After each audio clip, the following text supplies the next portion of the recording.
Welcome to the New Age Christian Village Church, and we're doing another one of our peeks at an astrological sign, and this one is Virgo, for those of you who were born under the influences of that.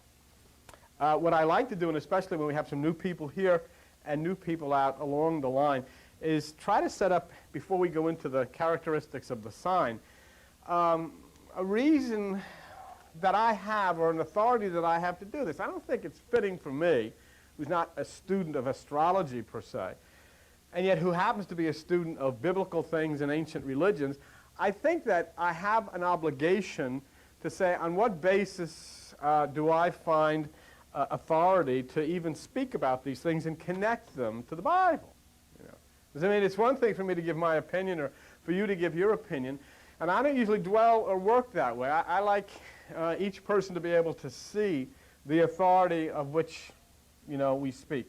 So, in other words, when we look at astrology per se, and we look at the science of the stars and the cosmos, where is the authority in the Bible for me as a Christian, would you say, to even talk about this stuff? When I say Christian, I use the word Christian as Christ consciousness, Krishna, Buddha, whatever, call it whatever you want. But in the West, we're oriented towards this way. In the West, we're oriented to the Bible, and that's what I've been given to do. I was telling folks this morning, you know, I cannot make Buddhists out of Western people.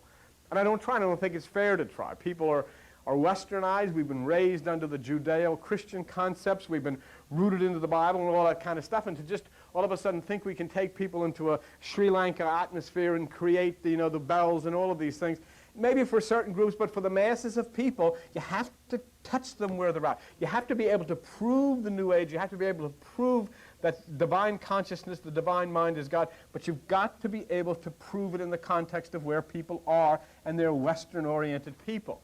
I was given a great thought when I was in Florida the last time, and I was thinking of that, and I looked at a palm tree under which I was sitting and writing, and I said to the palm tree, I understand now, if I took you up to New Jersey, you would die. Okay. In other words, where are your roots? That's where you're going to be comfortable. That's where you're going to be fed. So it's my job to be able to come in this new age of Aquarius and show people who are comfortable with the Bible, who are comfortable with the Western approach, the proof of what I say.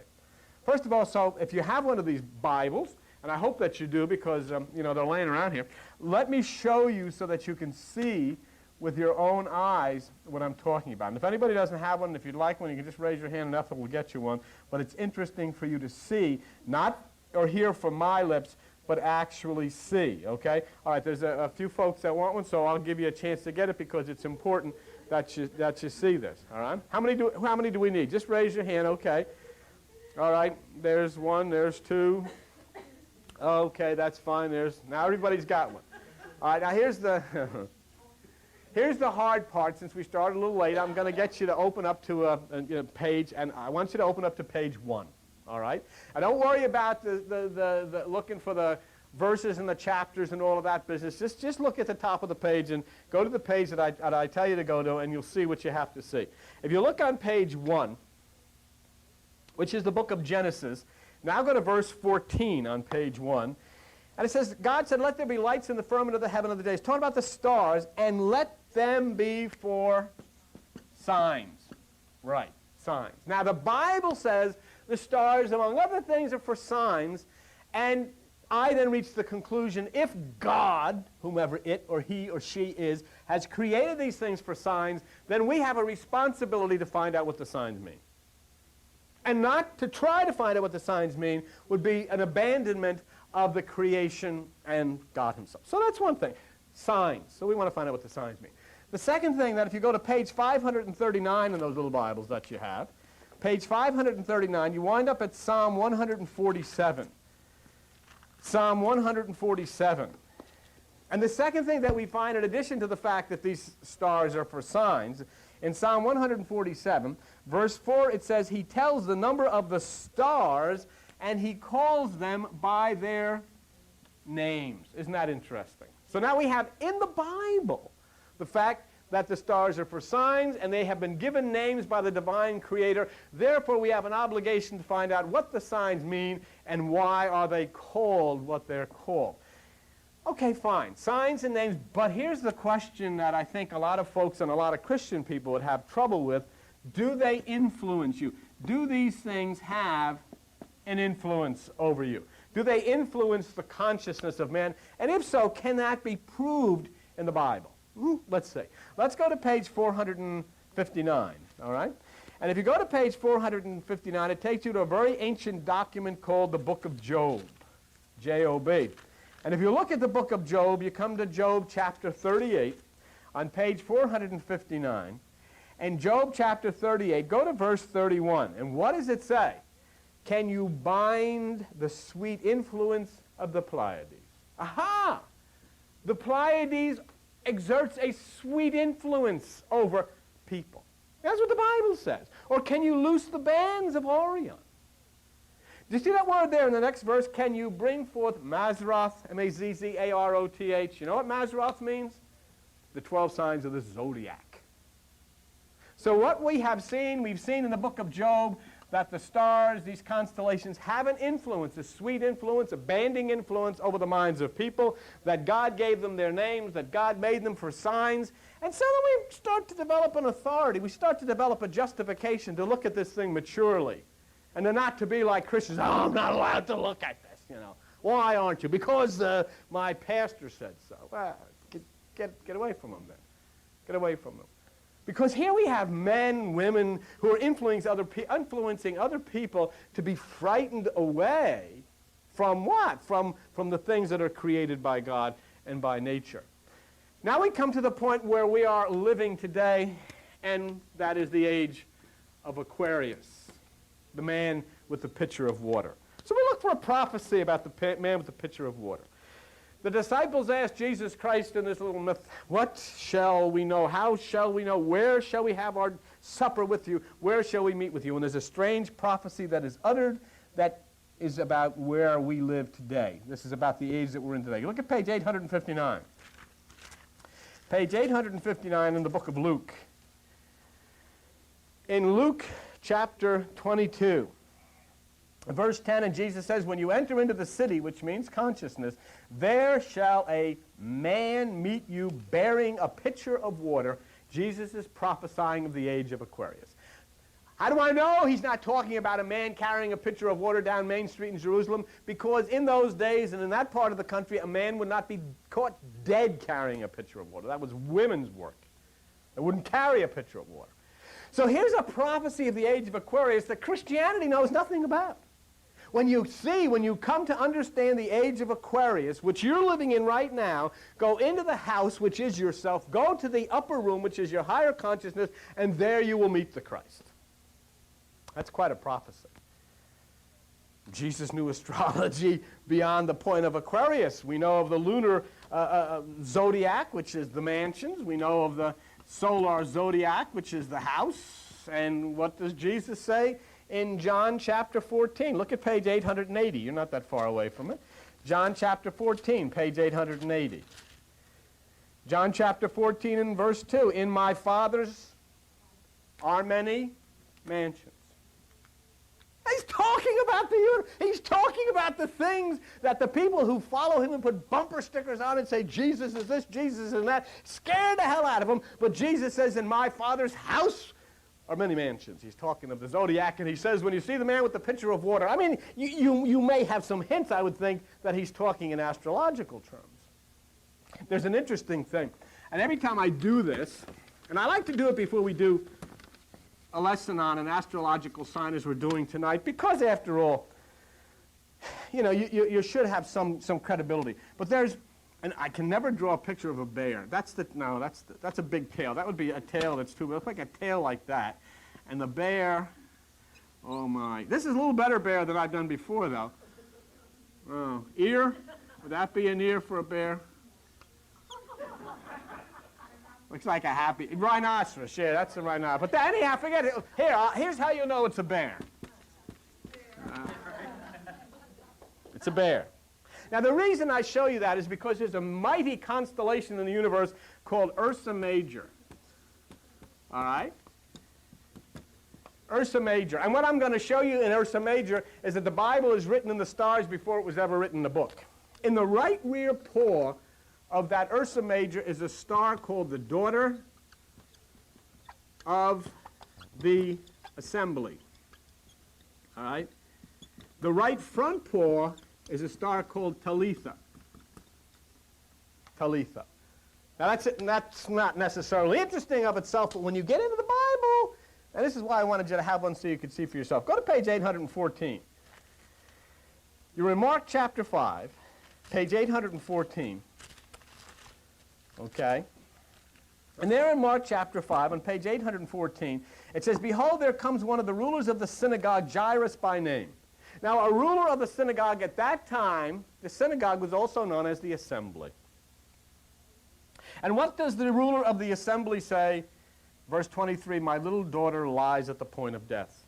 Here we have the star in the right rear paw of Ursa Major, the daughter of the assembly. Okay? Oh, well, you're reaching for that. I mean, you know, what the heck? You know, the daughter of the guy that's synagogue. Oh, you can't prove it. What the heck is this guy making up this stuff? Go to verse 41 in that same chapter. "And Jesus goes into the house, and he took the damsel by the hand, and he said to her, Talitha kume, Talitha, arise. Talitha, arise." The daughter of the assembly, Talitha. And a guy came up to me last night, and his name was Lenny Rosenblum in New York. Lenny Rosenblum is one of our great supporters. He is as Jewish as you can get, and he's a great guy. He looks just like you'd hear Lenny Rosenblum from New York. But he comes up, he says, "Listen, I need to talk about this. What is this here with the assembly? I don't know from Talitha. What is it? I know it's in the stars, but what are you saying here? Tell me what this means." You see, and what happens here is you look into the deep mysticism of this. What is the daughter of the assembly? Okay, the assembly's religion. And the daughter is the offspring of the desires that come from religious training, the desires that come from the lower mind. The daughter is the feminine principle of the emotions. It is the desires of the emotions. And my emotional nature and my desires that have come from my emotions have just about destroyed me. And so Jesus comes and acts out this myth in the stars and says, "Talitha," which is the name of the daughter, "rise, bring your daughter upward, lift yourself out of the morass of the lower mind, raise yourself up into the realms of nirvanic consciousness, where you will be free of all of this, which is religion and all of the rules and regulations of the system." Talitha, Talitha kumi. It's interesting because you don't, as I said to the folks last night, you can go to a planetarium or you can go to a sanitarium. You go to the sanitarium, you follow religion. You can go to the planetarium and follow the Bible. And you can see the daughters of the assembly in that right rear paw, and you can see Talitha, and then you can open the Bible, and voila, there it is. Quickly, the author in the Bible, the Apostle Paul, There's a star cluster, 2 stars in the constellation Gemini called Castor and Pollux. Okay? Castor and Pollux are in Gemini. And I seem to think that the Bible is revealing to us the astrological sign under which the Apostle Paul was born. I'll show you why. Page 918. 918 in your little Bibles, in the book of Acts. And in the book of Acts, chapter 28. And verse 11. Here's Paul saying, "And after 3 months we departed in a ship of Alexandria, which had wintered in the isle, whose sign was Castor and Pollux." Whose sign was Castor and Pollux. That's astrology in the Bible. How dare they? My God, we'll have to rip that out before Billy Graham sees it. Can't be tolerated. The fact is, it's in the Bible. All of these things which people think, oh, I've got to go get a book by Swami Wami and all of this stuff. No, you don't have to. Everything is here because it's all the same. Jesus, Buddha, the Krishna are one and the same person. Making one and the same step. And so now we come to the very last one, and then we're going to Virgo, and that is the influences. What can the stars do? Remember when Ronald Reagan was having trouble? I wouldn't go out to a meeting, because what was her name? Pat said, the astrologist, don't go to the meeting. Was that her name? Huh? Nancy? Nancy Reagan. Oh, well, she was into astrology, and Ronald wouldn't go, and all of this stuff, and everybody said, oh, this is crazy. And of course, Christians were appalled by this. There was a guy named Cicero, And Cicero was a warrior, and he wasn't doing too well. In fact, he was running like blazes, and the other guys with the spears and everything, they were on Cicero's back. So one day, Cicero was staggering down. He was, no, in the desert, where do I go? And here, the flap of the tent opens, and there's this little thing, this little sweet thing. She said, come on, sis. And he said, whoo-wee. Okay, Mama, here I come. And so Cicero goes in. She gives him a little milk. And Cicero lies on the floor and falls asleep exhausted. And this pure little thing picks up a tent peg. You know what a tent peg is? Takes it and rams it through Cicero's head and nails his head to the floor. This is the Bible, Make sure your children read this in Sunday school. And as Cicero dies with his head being pinned to the ground by, once again, understand it, the parable, the allegory of it. That which is the emotions entices you into the camp and then places you in bondage to the earth, or that which is the lower mind, okay? But the point is this. Watch now about how this guy got in trouble. Watch very carefully and think about astrology, think about Reagan, think about a lot of things. Go to page 215. 215, and on page 215, look at the book of Judges. Okay? And then will you be on Judges chapter 5? Judges chapter 5. And poor old Cicero, what happened to him? Look what it says as to what happened to poor old Cicero. Judges chapter 5, verse 20. They fought from heaven. The stars in their courses fought against Cicero. In other words, you just looked at a biblical horoscope, which said Cicero should have stayed home. Okay? So there we've looked at things that I think give us a relative right to look at astrology as a scientific basis and consider it as its influence upon you and family members, and maybe we get to know each other a little better. Virgo. Now, there are a lot of negative things. A couple of weeks ago I did my sign, a lot of negative things. A couple of weeks ago we did Albert's, a lot of negative things. Last week we did Ethel's, a lot of negative things. But remember that you can rise above the negative. You can rise above the negative by your meditation. So understand this and realize that there's a duality. But Virgo, for those of you who are born under the sign here and on television, expresses the idea of virginal purity, which is Christ-born. Remember, we're looking at this Christ-centered. We look at all things Christ-centered. I'm not here to meditate so I can float around the room. I'm not here to meditate so that I can have some kind of an experience. I'm here to meditate so that I can find Christ consciousness. And the reason I want to find Christ consciousness is so that I can be of help to you, and you can be of help to others, and we can help the children, and we can help the animals, and we can help the earth, and we can help the world. That's the purpose of meditation. But Virgo holds the wheat in her hand. I don't know if you've ever noticed this. The Christ, of course, is called the bread of life. But Virgo, I was going to try to draw a picture of it, and I can't do that. But she holds a shaft of wheat in her hand. She's actually the virgin's holding the shaft of wheat, the bread of life. And, of course, the virgin is none other than the virgin consciousness. It's not a woman. It's not a person. It's the virgin consciousness. When you separate your mind from thought, your consciousness is virgin, and then you can give birth to the Christ child within, who is the bread of life, who will feed you wisdom and understanding. Virgo is the beginning of all things. See? Starts in September, Virgo, and there the sun, after it reaches its zenith in August in Leo, it begins then life over again. It must go back into the womb of the Virgin and be born again, because it has a rendezvous with the cross on December the 21st. It is to be born anew after the 3 days and 3 nights in the tomb of the winter solstice on December the 25th, and then 30 days after the birth of the sun in December the 25th, it goes into the water. Man Aquarius says 30 years after the birth of Jesus in that story, he goes into the waters of John the Baptist. It's all astrology. It's all astrology. It's all astronomical. Out of the virgin womb comes the Christ, and she holds the wheat to fulfill the universal word. And then we have John 6:33, which says, "For the bread of God is he which comes down from heaven and gives life unto the world." But the point is, folks, heaven is within you. There is no heaven anywhere but inside of you.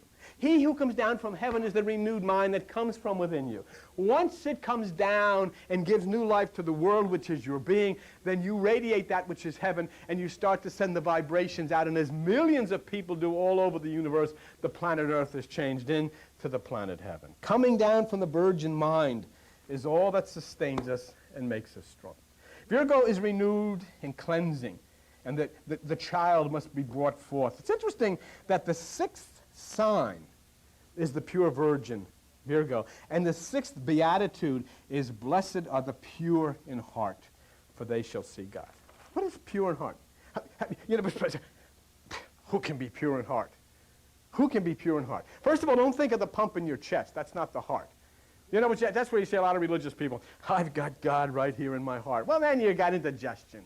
That's what I get. I get indigestion because I'm pure of heart. Having God in your heart means in the center of the mind, the center of consciousness. And what Jesus is saying, blessed are the pure in heart, for they shall see God, is when your consciousness is pure, when you have purged away all the thoughts of the mind, then in the center of that consciousness, there you will see God, which is with the single eye, that which is the beauty of the universe. So a Virgo person is fine when ruled through the feminine principle of the divine concept of Virgo, but when the matter rules the brain, then Virgo can be very much clogged with junk. Such a person lives wholly in the physical, and the unfortunate part with Virgo is it becomes definitely heavily self-conscious, healthy ego. Gemini asks several questions at once. That's Gemini. What about this? What about that? Virgo is one way. One single question at a time. And Virgo, now think about this. You might think of this in your previous or your... Virgo is extremely critical. Virgo is always analyzing. Virgo takes in only specific ideas. It's never open to anything but what it wants. It wants it to come out this way, and it won't allow it to come out any other way. Virgo is a negative Mercury sign. It's not so much creative as constructive. It's methodical, very orderly, very efficient. They make very good planners, very good designers, Virgo people. And they're much concerned with detail. They concentrate on the parts, but then sometimes they lose sight of the whole because they can become irritatingly fastidious. Every little point, every little thing, you got to dot every I, every little thing has got to come out exactly right. That's Virgo. And the Virgo mind is very fast-working, but very narrow-grooved, you know. Narrow-minded, I guess, would be the way to put it. They always want to know why. Everything has got to be why. But, you know, why can be very helpful, you know. If you ever get into psychology and you ever talk to a psychologist, he'll say, whenever you got a problem you can't deal with, ask why. Why do you feel this way? Because this happened. Why did it happen? Because so-and-so said this. Why did so-and-so say that? Because I got mad at her. Why did you get mad at her? Because she didn't show up at time. Why didn't she show up on time? And you can bring the whys and whys and whys back to a root. It's a very interesting principle that psychologists use, and it's called the why principle. And sometimes if you really have a serious problem that's nagging you, do that. Just put on a piece of paper, why. And sometimes you come up with a strange reason. But that's what Virgo does. Very analytical. Why? Who does Virgo relate to in the Bible? Thomas.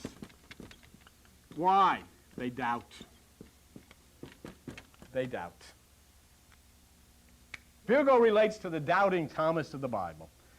Because what happens to Virgo, not only do they sit in judgment about other people, they sit in judgment upon themselves.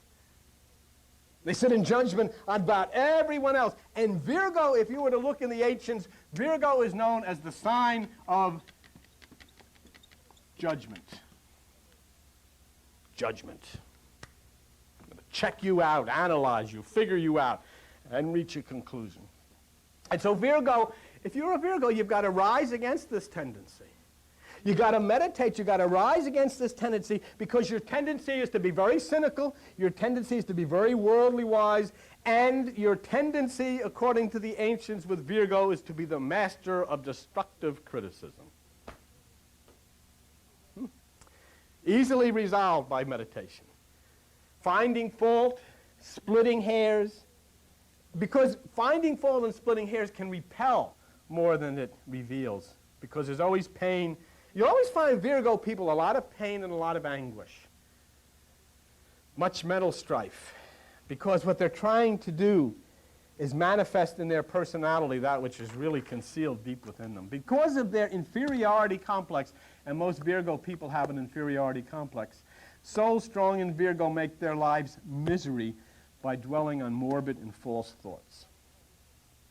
Dwelling on morbid and false thoughts. I mean, we all do that. But that's in other words, that's a tendency more with the Virgo person. It's always, my God, we create these things that aren't there, and we actually live them. Actually experience the hurt as if something terrible had happened. I remember somebody was talking about somebody got on an airplane. A mother said goodbye to her son. Son got on this particular plane. The plane crashed. And she heard the plane had crashed, knew her son was on it. Everybody was wiped out. And she just went into a terrible collapse and became sick. And she never knew that her son missed the plane. It didn't make any difference that he wasn't dead. When she went into the collapse and had to be rushed to the hospital, he was in a diner. And he didn't know that the plane had crashed. So he was just having something to eat, and he was going to call his mom and tell her he was going to catch a later plane. He didn't know.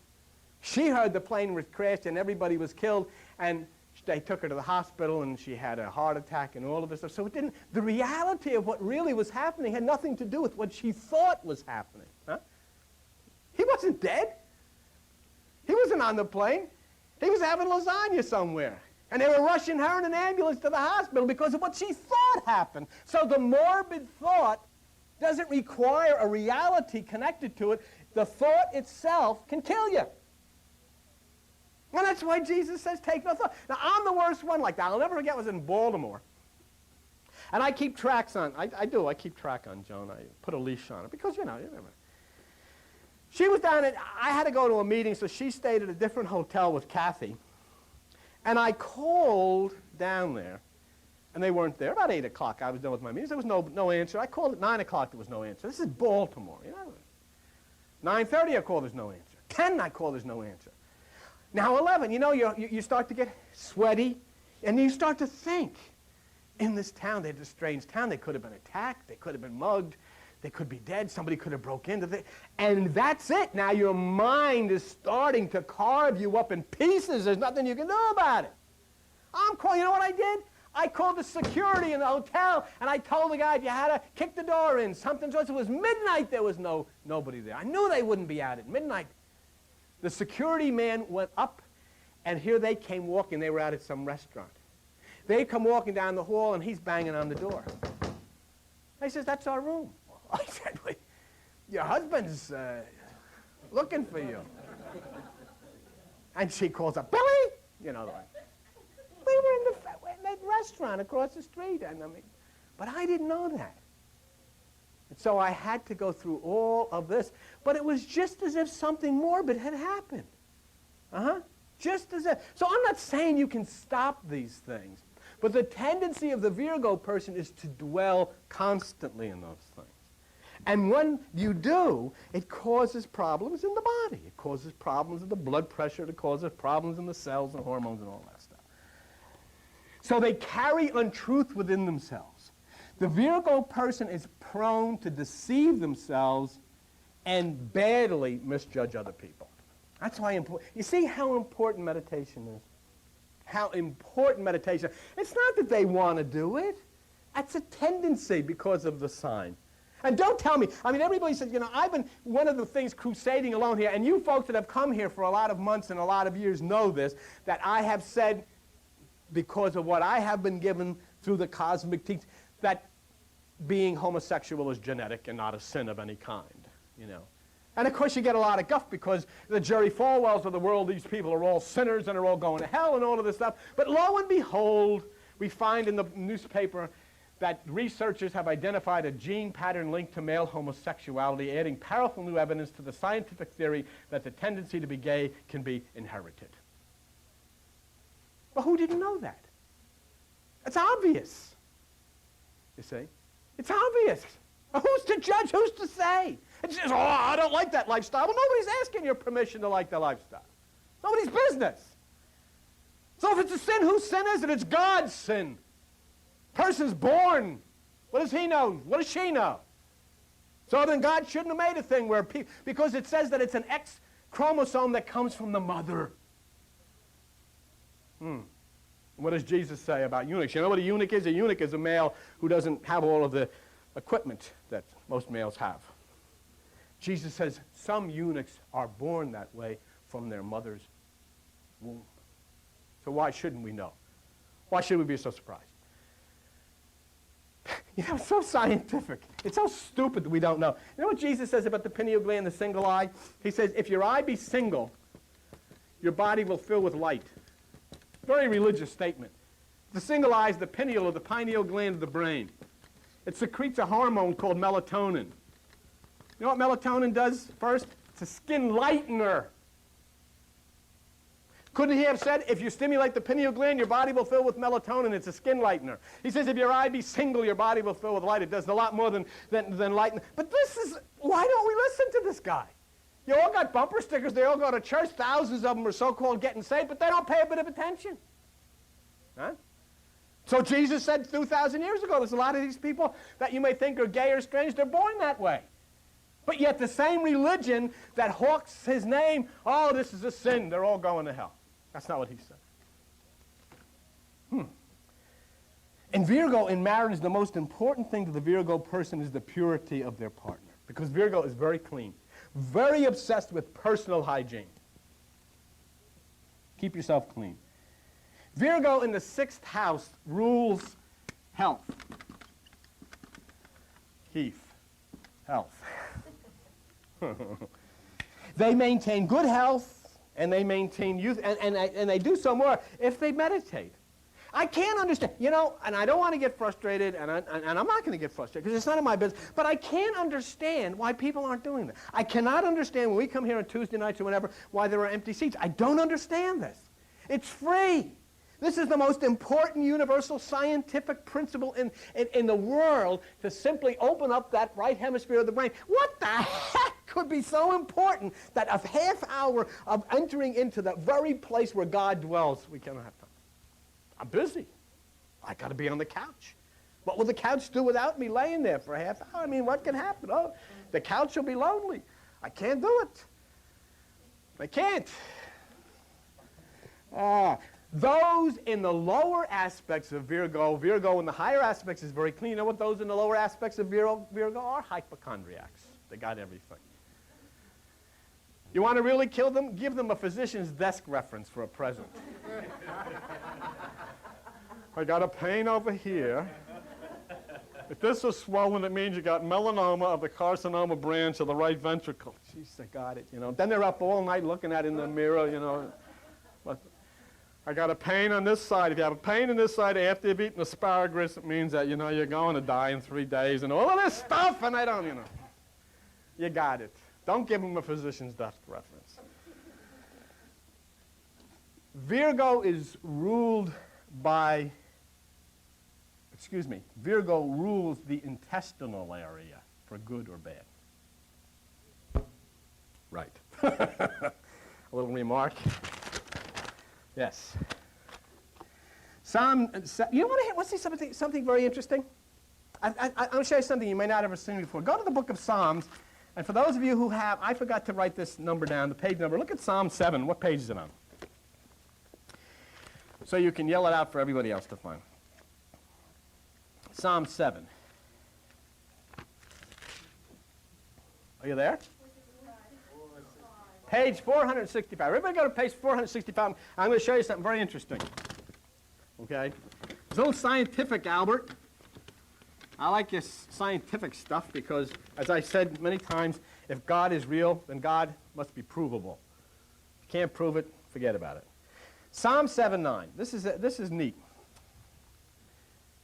Oh, let the wickedness of the wicked come to an end, but establish the just, for the righteous God tries the hearts and the reins.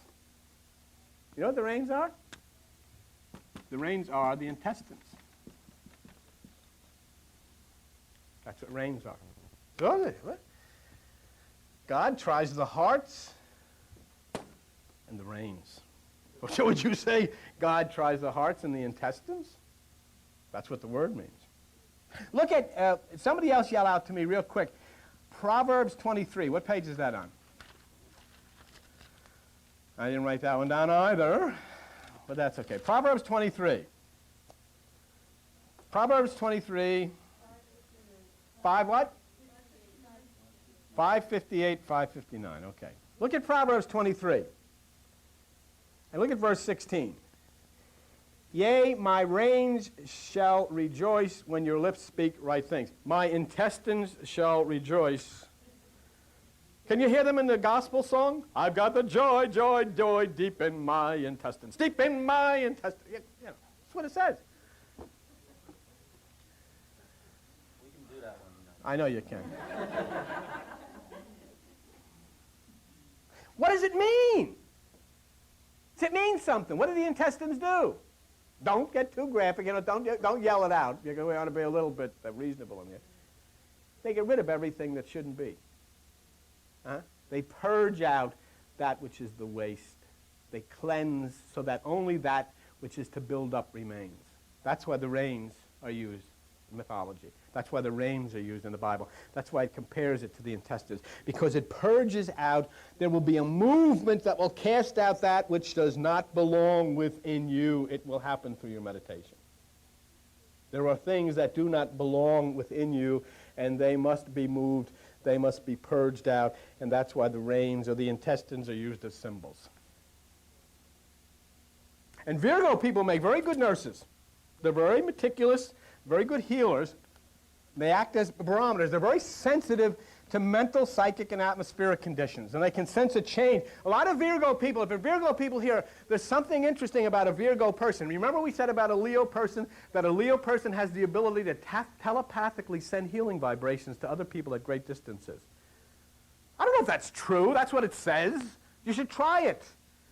Maybe it's true. Tell me. But you know what it says about Virgo people? They can sense a change in the weather before it happens. So we don't need your weather on the computer. We just listen, and somebody starts barking in the next room, we'll know that something's going on. Here's another thing about Virgo. They've got to be very careful about what they read before they go to sleep or they eat, because it stays with them and they freak.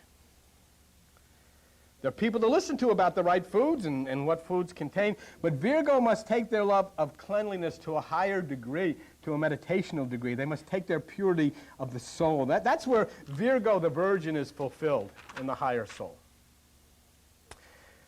Virgo is described in the Bible in the story of Mary and Martha. You want to take a look at that, and then we're just about ready to wrap this up. Okay, page 845, Luke chapter 10. Page 845, Luke chapter 10. And this is where Virgo is described. I always love this story. It says in Luke chapter 10, verse 38, as they went to a village, Jesus entered a village, and a woman named Martha received him into her house. And she had a sister called Mary, which sat at Jesus' feet. But Martha was cumbered about with much serving, and came to him and says, "Don't you care that my sister doesn't help me?" And Jesus answered, "Martha, Martha, you're careful and troubled about many things, but one thing is needful, and Mary has chosen that good part." Can you see this? Here's this guy over to visit. He is the local, long hair guy, really new age. Hey, tell me about this stuff, man. I'm going to this temple. I don't like that. What are you telling me about? Telling me about the inner kingdom and Aquarius, man. And the other woman, Martha's out there with the pots and pans. And I got the lasagna, and I got the cake, and this woman, and she comes over here, and she sits, and she doesn't help with nothing, sitting on the floor. It gets me so mad. He comes over, and she's making a big fuss over him. And I got to be out here in the heat over a hot kitchen with all of this lasagna and all of the tomato sauce all over the place. And what the heck is she doing? And she goes out there and she says to Jesus, and I'm sure, hey, I got a lot of work to do out here. You want to have dinner, and she wants to sit on her duff and listen to your stories about Aquarius and all of this stuff. But don't you think it'd be nice if she got up, and you know what he said to her? You're sweating the small stuff. What are you sweating the small stuff? She chose the good part. She's chosen the right part. And see, that's what they do in religion. Oh, you got to do this. You got to get baptized. You got to get confirmed. You got to sign the card. You got to say I'm saved. You got to invite this. You got to. And Jesus said, don't sweat the small stuff. Just sit, be quiet, and listen. That's all you got to do. You don't have to do anything. You don't have to help. All you got to do is sit and be changed. Okay? The positive Virgo will then see that critical attitude that they have and transform it to the higher realms and find the right answers to universal questions. And Virgo, if you're willing to enter into meditation because of this sign, Virgo will bring psychic experience, but it's often confused with soul growth, and they're different. You can have a psychic experience, through booze or through drugs. That's not what we're talking about. So a Virgo person has to be alerted to that. You might see things, I had a great meditation the other night. I saw winged things in lights. Ever see people tell you, I saw lights? Well, then somebody had the light on. You saw a light, there's a light. What? Don't you understand that? And you can't get this through. The kingdom does not come with observation. You see with the single eye, it's invisible. I thought the Bhagwan had a great story. The guy came and said, Bhagwan, I saw Jesus, and I saw this, and I saw that, and the Bhagwan said you had too much pizza. It was the pizza. You saw nothing. Because if you see these things, you're using your mind. You rise up into that nirvana, like Mary Poppins above the mind, into nothingness.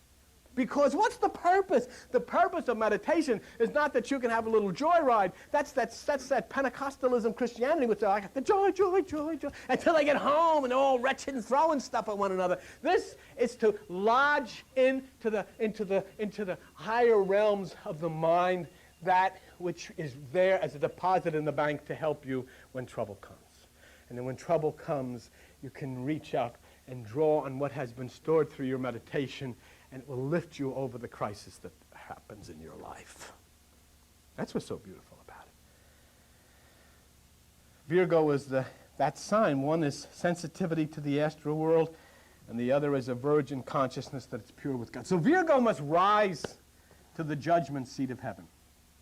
Individuals born in Virgo gain true satisfaction and will make advancement when they rise. It says, a second man must come to birth within the person of the earth. If man will live the life and love, he brings to birth the Lord above.